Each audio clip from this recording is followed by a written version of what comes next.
Assembly సాక్షిగా Srikakulam MLA Gondu Shankar Srikakulam నియోజకవర్గ రైతుల సాగునీటి సమస్యలపై గలం విప్పారు. వంశధార రైట్ కెనాల్ నుంచి గారా మండలంలోని 37T థాయిలాండ్ పరిధిలో ఉన్న గ్రామాలకు సాగునీరు అందక రైతులు తీవ్ర ఇబ్బందులు పడుతున్నారని సభ దృష్టికి తెచ్చారు. 37Tని 2006లో పనులు ప్రారంభించి 2009లో నిలుపుదల చేశారని, దీంతో 2600 ఎకరాలకు సాగునీరు నిలిచిపోయిందని వివరించారు. ఈ పనులకు సంబంధించి 10.10 కోట్లతో పనులు ప్రతిపాదనలు చేశామని, కానీ పాత కాంట్రాక్టు నిలుపుదల చేయకపోవడం వల్ల పనులు ప్రారంభించలేదని ఎమ్మెల్యే తెలిపారు. నీటిపారుదల విభాగం దీనిని సుమోటోగా స్వీకరించి ఆ కాంట్రాక్టును మూసివేసి పనులు మరలా ప్రారంభించాలి అని విజ్ఞప్తి చేశారు. దీనికి నీటిపారుదల శాఖ మంత్రి నిమ్మల రామానాయుడు స్పందిస్తూ గారా మండలంలో ఎండిపోయిన ఆయకట్టుకు నీటి సరఫరా చేసేందుకు సిద్ధంగా ఉన్నామని తెలిపారు. నెక్స్ట్ అండి, క్వశ్చన్ నెంబర్ 1089. మినిస్టర్ గారు ముందు సభ్యులు అడుగుదాం, అర్థం మీద ఆన్సర్ ఇది కానీ సార్. ఓకే, చెప్పండి.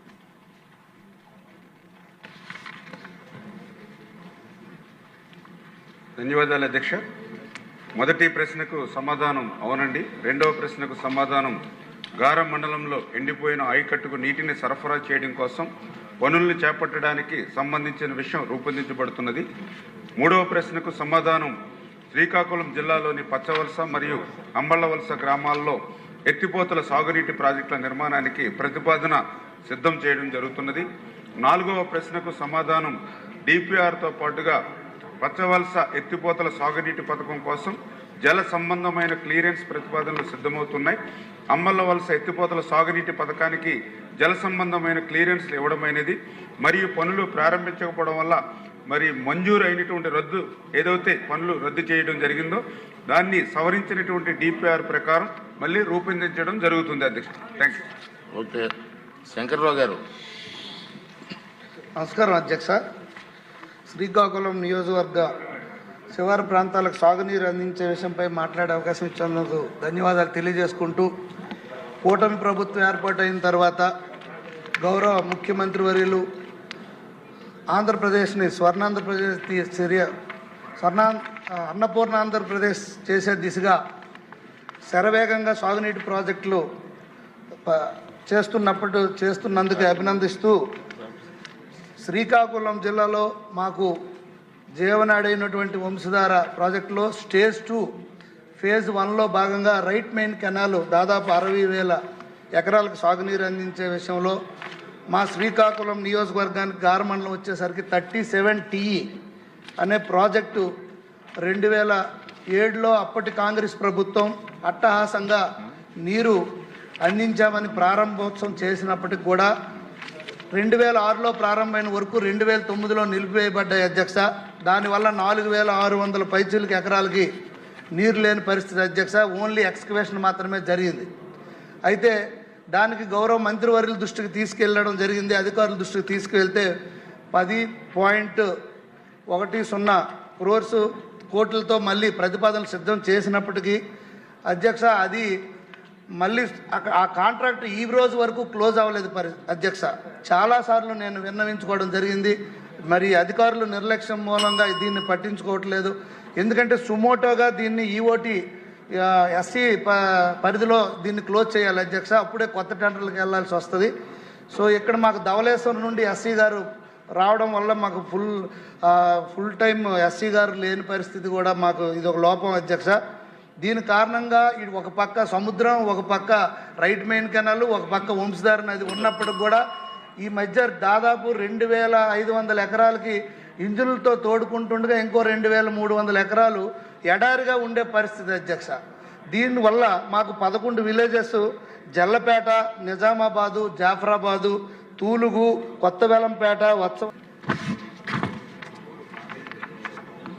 ధన్యవాదాలు అధ్యక్ష. ఏదైతే ఈ యొక్క వంశధార రైట్ కెనాల్ ఏదైతే సభ్యులు అడిగారో దీనికి సంబంధించినటువంటి లాస్ట్ మైల్ మరి గ్రామాలకి సాగునీరు అందట్లేదని ఏదైతే చెప్తూ ఉన్నారో ఈ వంశధార రైట్ కెనాల్కు సంబంధించి 53వ కిలోమీటరు లాస్ట్ మైల్ అంటే 37 థాయిలాండ్ సంబంధించి 4,600 ఎకరాలు ఇక్కడ ఉంది అధ్యక్ష. ఈ 4600 ఎకరాలకు సంబంధించి ఇక్కడ డిస్ట్రిబ్యూషన్ సిస్టమ్ డెవలప్ కాకపోవడం వల్ల మరి ప్రజెంట్ 2537 ఎకరాలకు మాత్రమే నీరు అందుతున్నటువంటి పరిస్థితి. ఇంకా 2104 ఎకరాలకు నీరు మరి అందనటువంటి మాట వాస్తవమే అధ్యక్ష.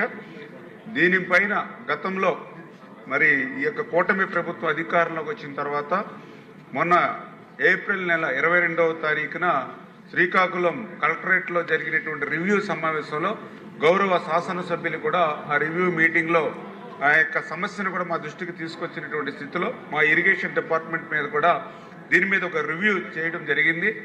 ఈ యొక్క పనులు 2011లో అప్పుడు చేసేటువంటి శ్రీనివాస కన్స్ట్రక్షన్స్ ఏదైతే ఏజెన్సీ ఉన్నాయో అప్పటి నుంచి కూడా ఈ పనులు నిలిపివేయడం వల్ల ఆ డిస్ట్రిబ్యూషన్ సిస్టమ్ లేక మరి వాళ్ళకి నీరు అందనటువంటి పరిస్థితి ఏదైతే ఉందో దాన్ని గమనించి ఆ రోజు ఏదైతే ఇరిగేషన్ అధికారులకు కూడా ఇన్స్ట్రక్షన్ చేయడం జరిగింది. ఈ యొక్క టైలాండ్ 37T టైలాండ్ ప్రాంతం ఏదైతే ఉందో గౌరవ శాసనసభ్యులు అడిగినట్లుగా మొదటి 3 కిలోమీటర్లు ఏదైతే లైనింగ్ 0 to 3 కిలోమీటర్స్, అదేవిధంగా ఓటీలు ఒక 8, స్ట్రక్చర్స్ ఒక 2, ఇవన్నీ కూడా నిర్మాణం చేయడానికి ఒక మరి 10 కోట్ల రూపాయల వరకు కూడా ఎస్టిమేట్ కూడా తయారు చేయడం అధ్యక్షంగా. అయితే ఏదైతే ఈ యొక్క పాత ఏజెన్సీ ఎవరైతే ఉన్నారో దీన్ని ప్రీ క్లోజ్ చేసిన తర్వాత మరి ఈ యొక్క ఎస్టిమేషన్లు మళ్ళీ శాంక్షన్ చేసి ఇవ్వాలి కాబట్టి అధికారులకు కూడా ఏదైతే ఆ ఏజెన్సీని ప్రీ క్లోజ్ చేసి తొందరలోనే ఈ ఎస్టిమేషన్ శాంక్షన్ చేసి ఏదైతే థాయిలాండ్ ప్రాంతానికి ఏదైతే మరి పూర్తిగా 11 గ్రామాలకు కూడా ఆ సాగునీరు అందించేటువంటి బాధ్యత కూడా మరి తీసుకుంటామని చెప్పి కూడా మీ ద్వారా ఈ సందర్భంగా తెలియజేసుకుంటూ ఖచ్చితంగా ఉత్తరాంధ్రకి ఎప్పుడు కూడా ఈ ప్రభుత్వం ప్రయారిటీ. మొన్ననే వారం రోజుల క్రితం ముఖ్యమంత్రి గారు కూడా ఒక రివ్యూ మీటింగ్ పెట్టి అందులో చాలా క్లియర్గా ఉత్తరాంధ్ర అంటే ఆ ప్రజల యొక్క రుణం తీర్చుకునేటువంటి విధంగా మనం పనిచేయాలని చెప్పి ఆ ఉత్తరాంధ్రకు సంబంధించి మొన్ననే ఏదైతే ఈ యొక్క రమణమూర్తి గారు చెప్పినట్లుగా వంశధార కానీ తోటపల్లి కానీ ఇట్లా ఏవైతే గత 20-30 సంవత్సరాల నుంచి నిలిచిపోయినటువంటి ప్రాజెక్టులు ఏవైతే ఉన్నాయో వాటన్నిటిని కూడా ప్రయారిటీలో పెట్టుకుని నాకు 2 సంవత్సరాల్లో ఈ ప్రయారిటీలో ఉన్నటువంటి ప్రాజెక్టులన్నీ కూడా పూర్తి చేయాలి అనేటువంటి విధంగా అంటే ఏదైతే వంశధార ఫేజ్ 2 అండ్ స్టేజ్ 2 కానీ తోటపల్లి ప్రాజెక్టు కానీ తారకరామ తీర్థ సాగర్ కానీ ఆఫ్షోర్ రిజర్వాయర్ కానీ అదేవిధంగా ఇంటర్లింకింగ్ వంశధార నాగావళి కానీ జంజావతి కానీ ఇంటర్లింకింగ్ ఆఫ్ ఏదైతే నాగావళి చంపావతి కానీ మరి అదేవిధంగా మడ్డు వలస కానీ ఇట్లా ఇవన్నీ కూడా ఆయన ప్రయారిటీ